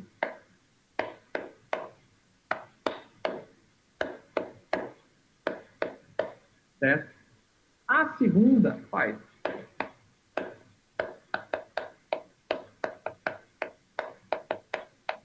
E aí, o que acaba acontecendo? A gente criou essa simbologia para representar a diferença onde se toca. Então, quando ele vai tocar, ele tem a batida mais grave, que é feita no meio da caixa, e a batida mais aguda, que é feita na beirada da caixa. Nos grupos, a gente escuta duas execuções. A gente optou por essa, né? Mas também tem grupos que ou tem momentos que a gente escuta de forma diferente. Né? Uma configuração rítmica de outra maneira. Então, essas seriam as variações. Então, se na hora da prática, o que a gente faz? A gente monta os grupos, estabelece, quando não tem instrumento, em geral, quando a gente está oficina presencial, a gente leva um set que a gente tem no nosso projeto, né? Eu vou com a equipe, a gente leva um número X de pandeiros, um número X de matraca, de maracá, e a gente consegue executar isso bem legal. Então, qual é a proposta didática? Quando não se tem o instrumento, fazer expressão corporal. Então, aqui você pode fazer com palmas, né? E aqui toda uma palma concha, né? Que dá o grave. E a segunda variação, a gente vai brincando com isso com todos os alunos, né? E vai construindo a massa sonora. E aí, a gente tem no nosso material didático, a gente tem um vídeo mostrando, né? Cada exemplo.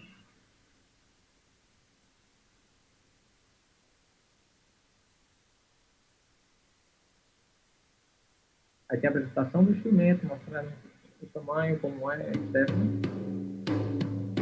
Aí mostra o toque. que é o primeiro, né?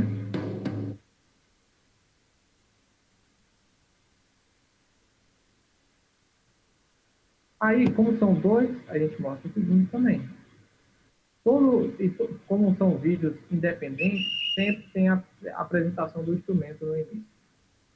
E às vezes tem mostrando a sonoridade do instrumento também, a depender de qual é o instrumento que a gente está usando.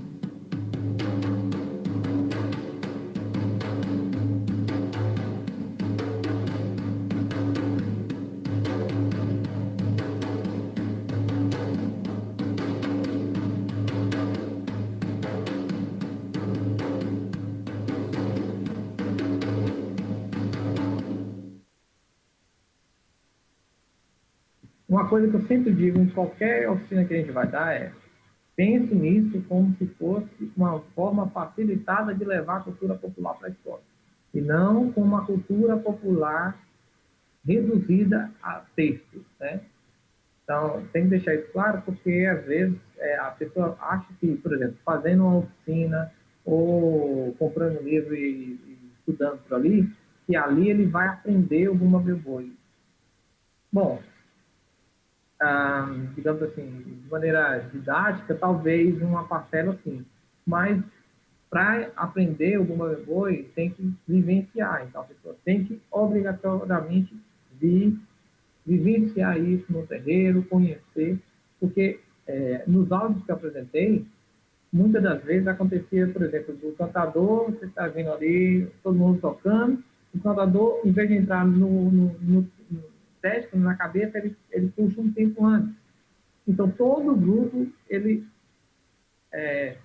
tem alguém ali como um regente, ele se adapta a essa sugestão, né, esse puxado, essa regência do cantador, e a rítmica vai variando em função do andamento que você vai, da sua afinidade com o trabalho desenvolvido, né? Então, todos aqueles que estão nos assistindo ou que vão nos assistir, eu peço que tente trabalhar isso em casa e que venha até São Luís, até o Maranhão, para vivenciar isso ao vivo. Vale muito a pena, né? Sobre o tambor-onça, ele é um instrumento mais complicado para a gente ter em sala de aula. Às vezes, uma escola tem uma cuíca, por exemplo, na UFMA a gente tem uma cuíca, e o que a gente fez? A gente deixou ela muito mais grave para tentar tirar uma sonoridade parecida com, ou que imitasse um pouco, lembrasse um pouco do tambor-onça, né? Mas é difícil, né? Então, o movimento do tambor-onça, ele tem duas rítmicas, né? Uma marcando o tempo, né?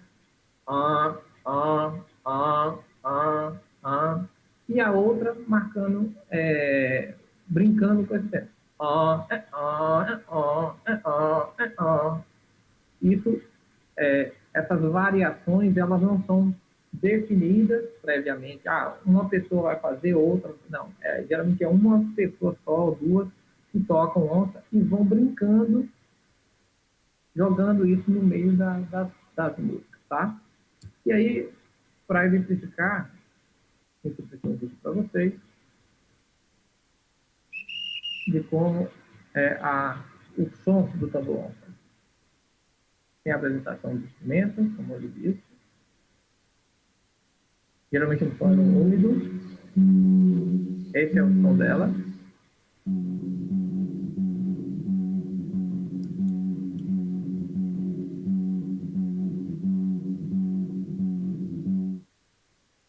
Certo?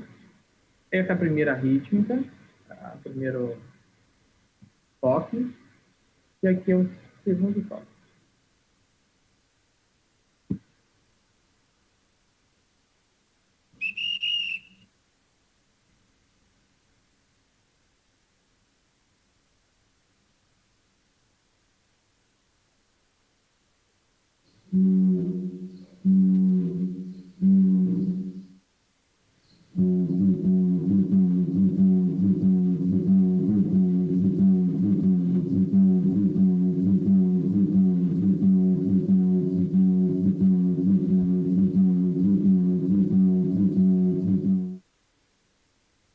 vocês puderam notar, aqui quem está tocando é o Cadu Galvão, ele é aluno nosso aqui do curso de graduação, e ele é uma pessoa, apesar da pouca idade, ele é uma pessoa extremamente vinculada desde pequena a grupos de cultura popular, diferentes manifestações. Ele toca tambor de mina, ele toca bumbo de boi, todo o sotaque, ele toca tambor de crioula, então é uma pessoa muito engajada, me orientando no pedido atualmente.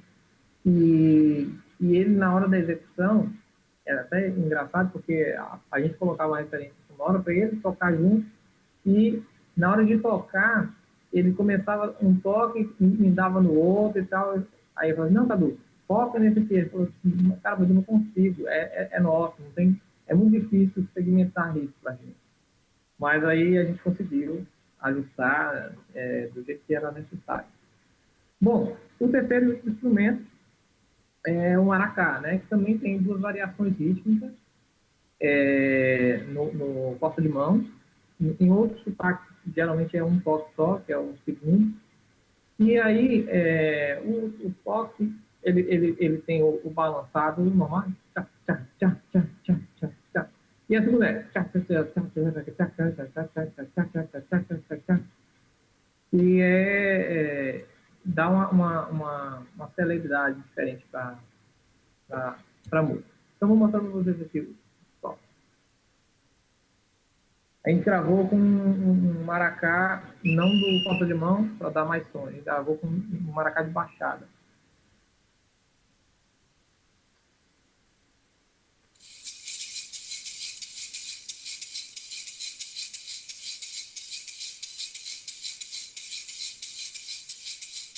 Por isso ele dá um som mais agudo, né? Mas o maracá do ponta de mão, ele ressoa pouco, então para gravação era difícil. E aqui o segundo toque.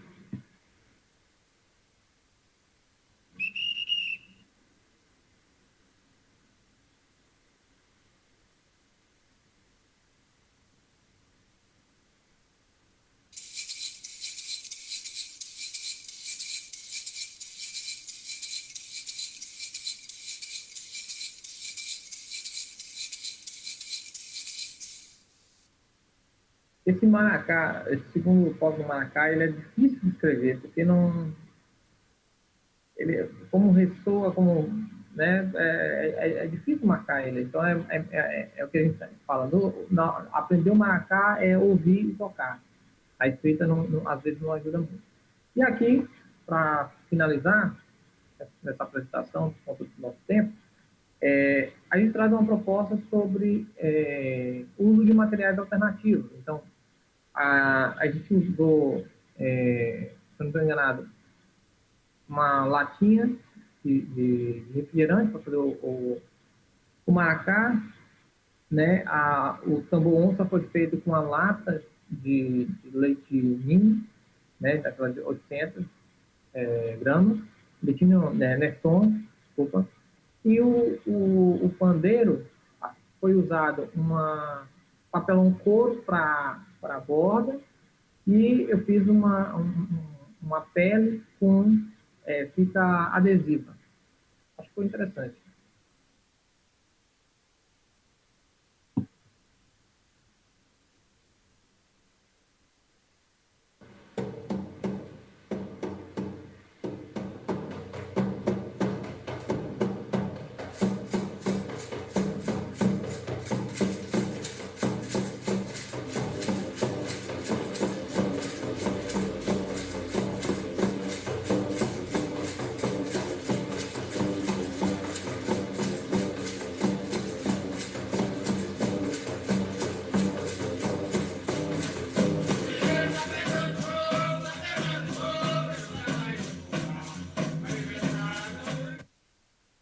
E esse aí é a música final, meu terreiro está pegando fogo, que é o som é uma música do Porta de Mão, né? A gente fez essa junção, que é uma proposta nada mais do que trabalhar como o meu boi em sala de aula. Então, daqui para frente eram outras apresentações,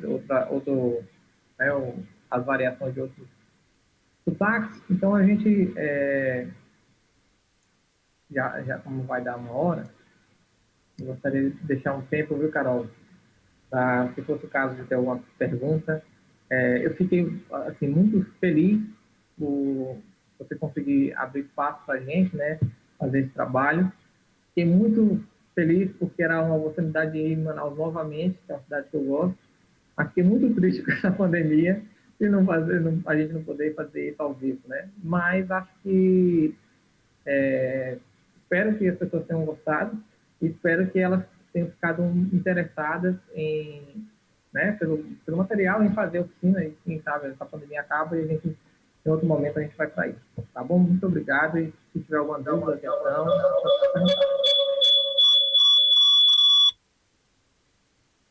eu acho que você está conectado em 2 locais ao mesmo tempo.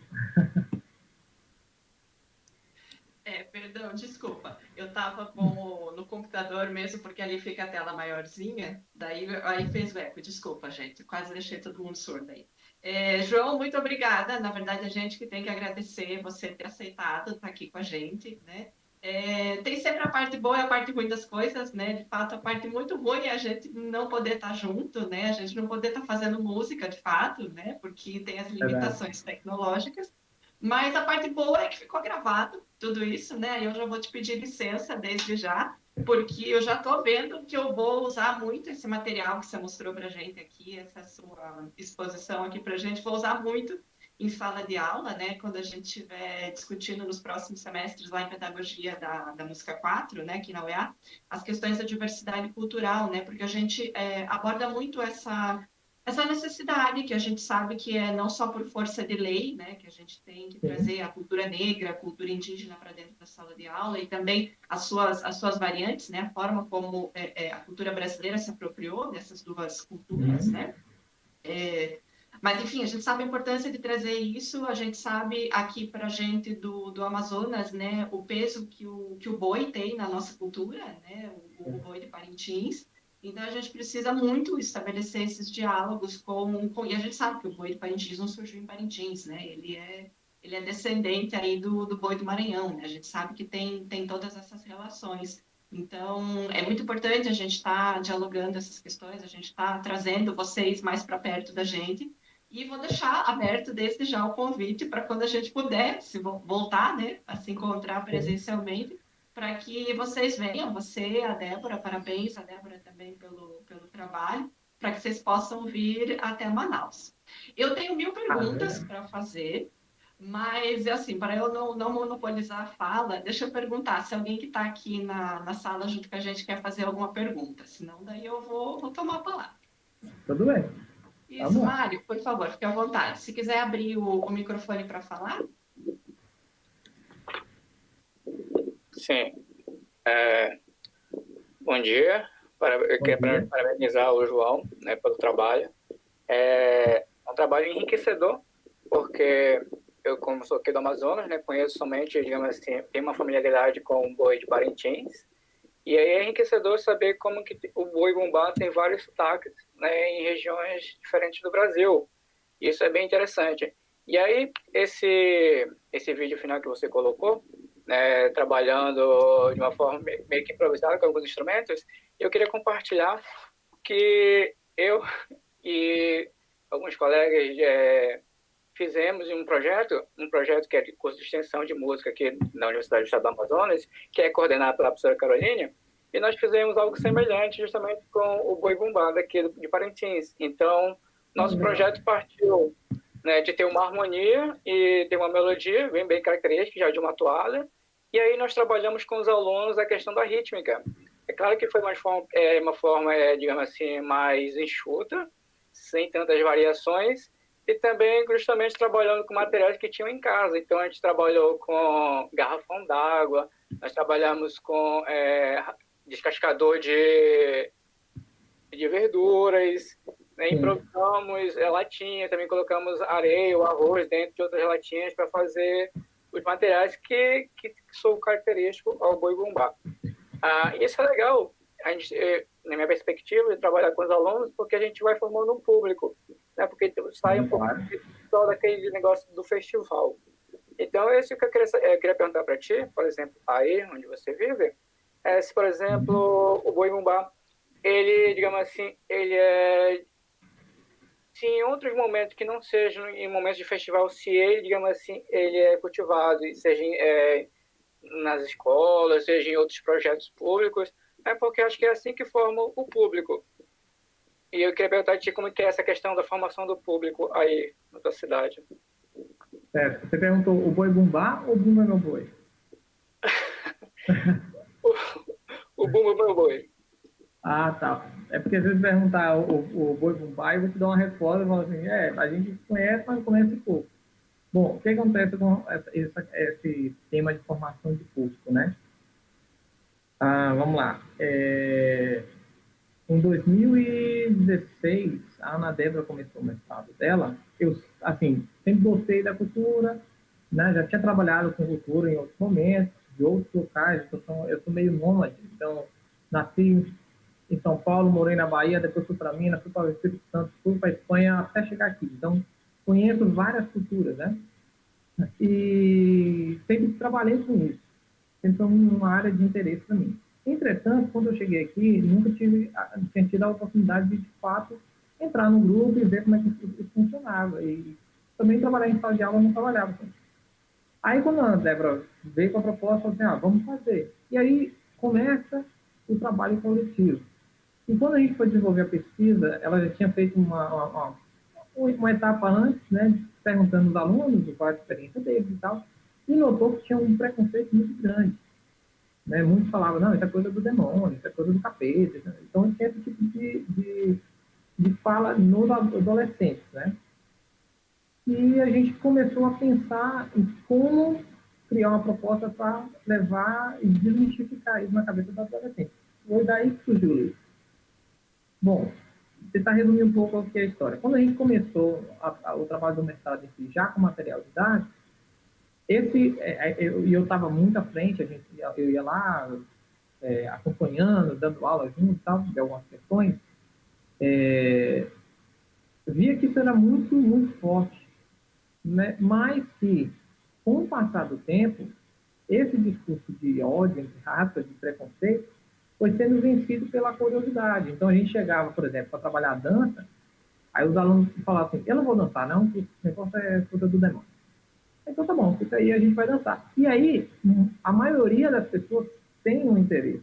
Eles começavam a dançar. E aquele que ficava olhando era vencido pelo cansaço e entrava. Então, todo mundo começou a participar. Então, tinha gente que era de algumas religiões principalmente evangélicas, e a gente deu autorização para os pais, né? Que era uma aula oficial, né? Um conteúdo de arte dentro da escola. E aí a diretora teve que, ainda bem que a gente teve uma diretora muito boa nessa época, que ela entrou na briga junto com a gente, e aí os pais chegavam para a gente e falavam, não, meu filho não vai fazer, porque meu filho é da igreja tal, e com você. Não, tudo bem, ele não faz, ele reprova. Não, mas isso não é matéria. Aí eu tive que fazer uma justificativa com base no currículo para mostrar que era matéria curricular. E aí a gente fez isso, conseguiu fazer, e a filha dessa pessoa, que o pai veio reclamar, no final do processo foi a melhor aluna. Ou a melhor aluna, era uma menina, sabia dançar tudo, sabia tocar tudo, cantava tudo das suadas, ficou apaixonada pelo Bumba Meu Boi, acho que o pai dela não gostou. Mas, assim, esse é o processo de formação, que é vencer os preconceitos. E a gente já teve a etapa, então, a gente fez essa primeira experiência, fizemos uma segunda com 3 turmas separadas, que também surtiu um grande efeito. A gente começou a viajar e fazer isso em outros locais, a gente foi para o Pará, a gente foi na Argentina, eu estive nos Estados Unidos dando essa oficina, e todos eles, quando ouvem o meu boi, quando veem um vídeo, criam uma curiosidade muito grande. Então, acho que esse é o processo de formação de público, através da curiosidade e da persistência, né? A gente vai, pouco a pouco, vencendo os preconceitos. Acho que tinha respondido. Ótimo. Então, eu vou aproveitar um gancho nisso que o Mário perguntou para fazer uma pergunta também. Ouvindo a tua apresentação, João, eu tive a impressão, daí você me corrige se eu estiver errado, Eu tive a impressão que o sotaque de orquestra, ele é um sotaque mais recente, se a gente for pensar assim no desenvolvimento histórico, né? Ele é depois da década de 60.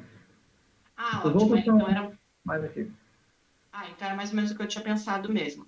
E me parece, também a impressão que eu tive é que ele é uma coisa completamente diferente de todos os outros sotaques, né? Tipo assim, quase parece uma outra manifestação popular, né? Talvez, assim, eu olhando de fora, tenho até dificuldade de encaixar ele no boi. É lógico que eles compartilham muitas coisas, é lógico que tem muitas semelhanças, mas assim, em termos musicais, se você me falasse, ouve isso e ouve aquilo, ouve A e ouve B, eu talvez não associasse, como se fosse a mesma coisa, né? Aí o que eu queria comentar é que me pareceu muito o sotaque de orquestra, lembra muito o Boi de Parintins, lembra muito a toada que a gente ouve em Parintins, né? Que talvez se a gente fosse fazer uma classificação parecida aqui, daria talvez para a gente colocar esse nosso Boi de Parintins dentro desse sotaque de orquestra. E também, voltando naquela linha que eu falava, né, como me parece que é uma coisa completamente diferente daquele boi mais tradicional, daqueles sotaques mais tradicionais, o que eu queria te perguntar é, você acredita que esse sotaque de orquestra, ou, por exemplo, essa mediatização do boi que é feita aqui em Parintins, né, que vai para a TV, que vira um festival, que vem gente do mundo inteiro para assistir, que fica sendo conhecido no Brasil inteiro, você acha que essa mediatização do boi, essa transformação que a gente tem no boi, ela serve mais o papel de divulgar essa cultura popular, ou seja, de levar essa cultura para mais pessoas, ou é o contrário, ou ela deturpa mais, digamos assim, né? Ela cria modificações tão grandes naquela cultura tradicional que a gente não consegue enxergar a cultura. O que você acha? Qual que é o papel que essa questão está cumprindo? Eita, Carol, então você me colocou na saia justa aqui. Boa. E eu sei que, ainda bem que está no final do vídeo, eu acredito que quem vai assistir não vai querer saber das perguntas. Então, mas como está gravado, tem que ser gravado. Mas eu vou te dizer, eu não vou fugir da batalha, não. É o seguinte, eu tenho, por ter estudado uma parte de etnomusicologia, pela parte de educação musical, por ter vivenciado essa parte cultural, a opinião que eu tenho é uma opinião um pouco preconceituosa, no sentido de que, deixa eu tentar explicar. Na minha opinião, o boi de orquestra, ele ele sofre do mal entre aspas, né, da espetacularização. O que é isso? É construído um produto. E esse produto não necessariamente tem vinculação cultural forte. Na sua origem, quando foi criado, lá na década de 60, 70, sim, isso foi criado pensando nessa ideia de fazer o trabalho, era um trabalho diferenciado e tal, na junção de instrumentos de algo que era muito forte aqui, que era as bandas, né? Então pegaram os músicos de banda, colocaram algo a mais e criaram um outro sotaque. Até no trabalho do Padilha que eu mostrei, o livro que eu mostrei, é um trabalho muito interessante que ele discute um pouco isso. Mas, assim, hoje, pensando no dia de hoje, né, 2020, o que acaba acontecendo? O boi de orquestra, ele é o sotaque que tem maior investimento financeiro, né? Então, talvez seja um dos que gaste mais recursos por conta da roupa, não sei o quê, número de membros e tal. Mas é algo que é muito comercial. Então, pelo fato de ser muito comercial, é um boi muito lucrativo.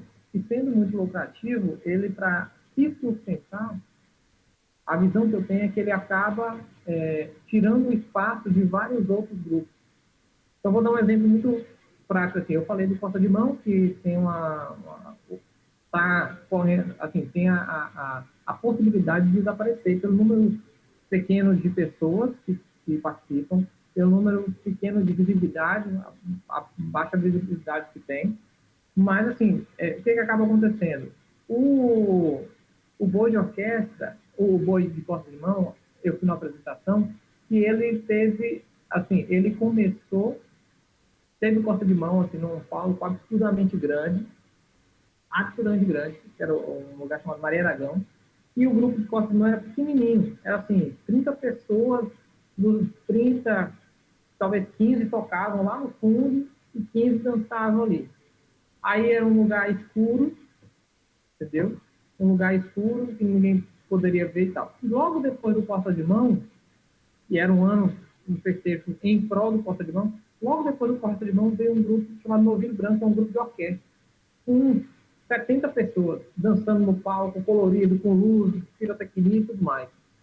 A pessoa que vai assistir, nós somos seres humanos, isso acontece constantemente, quando a gente vai assistir algo, a gente vai pela comparação, certo?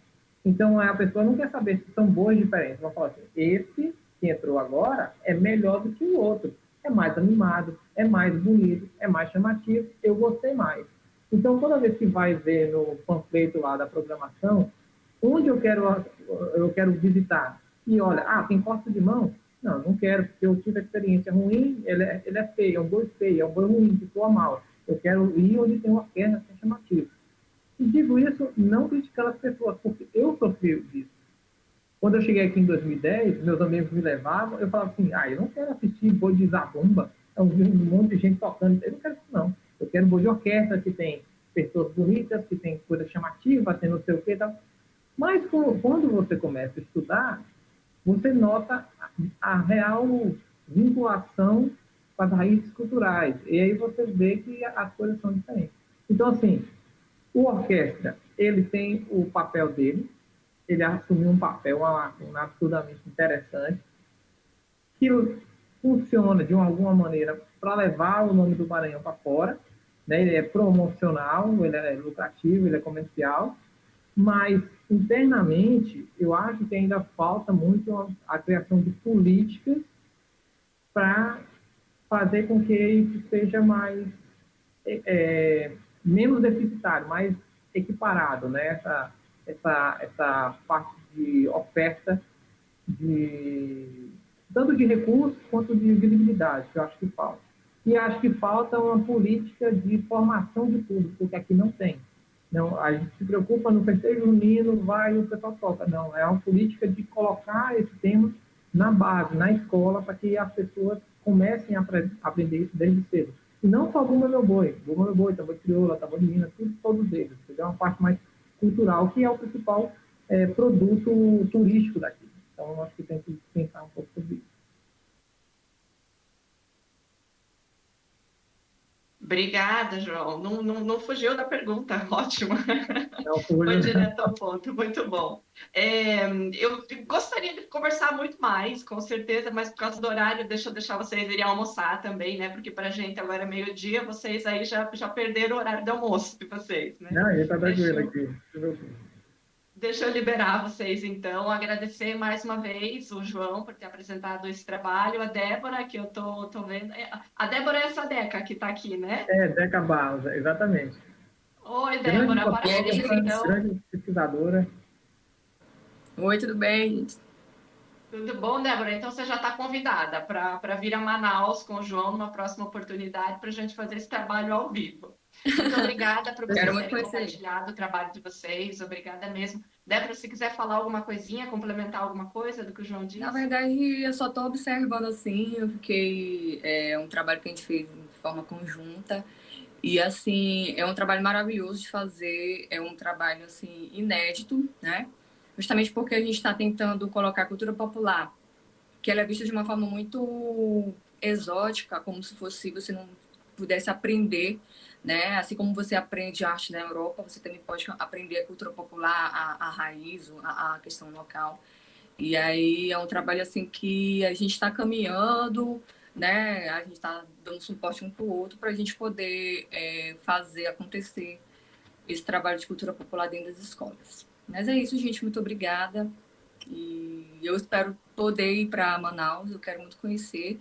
Inclusive, eu estava falando com uma amiga minha, que acho que ela está em Manaus. Ela falou assim, Débora, ano que vem, acho que é em junho, para a gente ir para o Festival de Parintins.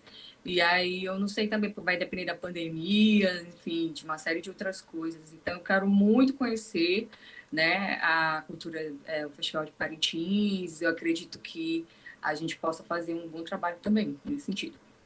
Então é isso. Ótimo. Então, Obrigada. se você vier para cá na metade do ano que vem, por favor, você está convidada. Se manifeste, a gente vai. Muito obrigada. Carol, Muito bom. a convidada Só se uma estiver última- vacinada, né? Se não estiver vacinada do coronavírus, fica por aí mesmo. É verdade, isso é bem importante. Se não tiver vacina, Carol, eu vou ficar. Carol, eu queria só, para terminar, eu coloquei no chat o site do livro, onde as pessoas que estejam interessadas em comprar, bit.ly, /BMB_escola, né? BMB de Bumba Meu Boi, _escola, que é lá o canal que a gente está usando para divulgar o livro, a pessoa entra, faz a compra e a gente envia pelo correio. Certo? Ótimo, isso que eu ia perguntar, então. João, você consegue escrever aqui no chat para a gente do lado? Eu coloquei no chat. Ótimo, obrigada. Então tá bom, quem quiser comprar o livro, então entre em contato aí com o João, com a Débora, né? Tem um material aqui que vai disponibilizar no link. Então, muito obrigado, vai ficar gravado. Isso, ótimo, já fica gravado ali a propaganda, para quem quiser pegar o livro, ótimo. Depois vai lá para o YouTube, na gravação.